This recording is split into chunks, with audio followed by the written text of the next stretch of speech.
Thank you. So today I'm presenting Humming's printing technology. It's a techno developed in the physics lab of INS Paris, and it's commercialized by Humming since 2020, with the first printer sold 2 years ago. It's based, it's inspired by atomic force microscopy. So basically you have a resonator, which is here quite macroscopic, and you attach a glass pipette to it. So the pipette is brought in close contact with the substrate, forming a liquid meniscus. And by dragging along the pipette, you leave a thin film of ink behind you on the substrate. You can find this video on YouTube. And so this resonator, it's much bigger than conventional AFM cantilevers. It makes it more robust and also cheaper, especially the hollow ones. And basically, in the fundamental mode, it resonates at 1.5 kilohertz in air, so you can eventually hear it when you excite it a lot. And originally, it was designed in the lab to study the friction of ski on snow in collaboration with the Federation of Cross-Country Skiing. They were wondering what is the impact of the wax choice, because when the athlete wins, usually it's because of its wet balance. When he loses, it's due to the poor waxing of the technical team. So they couldn't use conventional AFMs because the lubrication layer is hundreds of microns, even millimetric. So they decided to use a millimetric glass sphere that they glued to this centimetric tuning fork. And because the mass of the bead is much less than the tuning fork, it resonates without any difficulty. So you can use it basically as an AFM.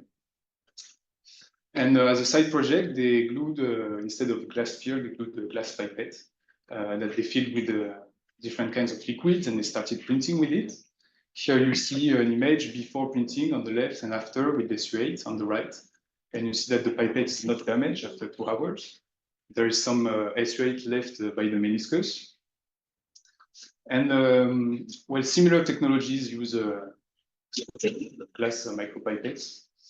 You have on the left extrusion, where you apply pressure to force the liquid ink onto the substrate.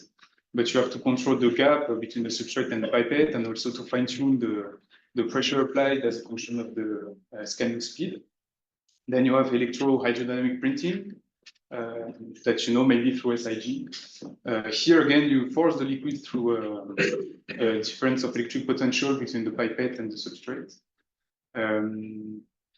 Again, you have to fine-tune the electric field and the gap between the substrate and pipette. And if the substrate is not homogeneous and conductive, you may have some distortions of field lines and some issues with the printing. And then what we propose is to bring this pipette in contact with the substrate to form the meniscus. And here you don't have to monitor any gap or any forcing value. Everything is done by the meniscus, the liquid meniscus here.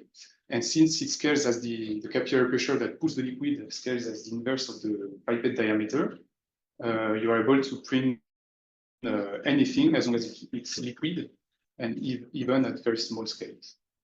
That's what this graph explains. So very small, very viscous, as long as it's liquid. Then another major difference is that there is no splash or satellite strobe, so that may lead to electrical shorts compared to inkjet or other technologies.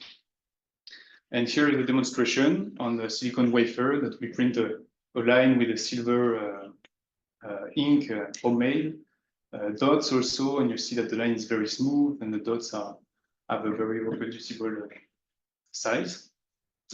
Then, because the lines are very smooth again on this silicon, you are able to print with the gaps that are below 1 micron.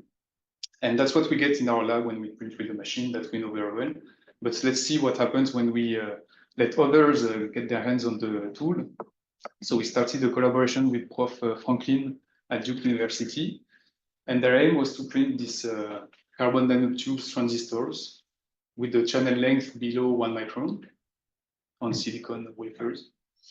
And so here is the tool in their lab.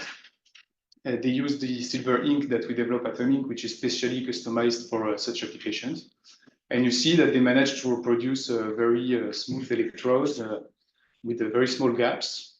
They also tried some ionic gels. You see here a comparison with on the left with our technology, and on the right with aerosol jet printing, which is a bit more bulky.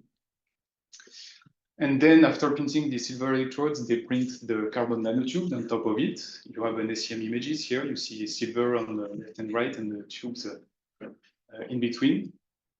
And they get those electrical properties that I guess are conformable to their expectations. I'm not expert. Then they also tried to print on Kapton. Here they were using the silicon wafer as a back gate. Here they print the ionic gel as a top gate. They also fold the Kapton many times, and they conserve the electrical properties of their transistors. So you can find many more info in the draft, in the preprint. But everything I presented here was done with this NASCAR printer, which is delivered with a user-friendly software. And it has been adopted by many public and private research groups, not so many, but some of them, in Europe, North America, Asia.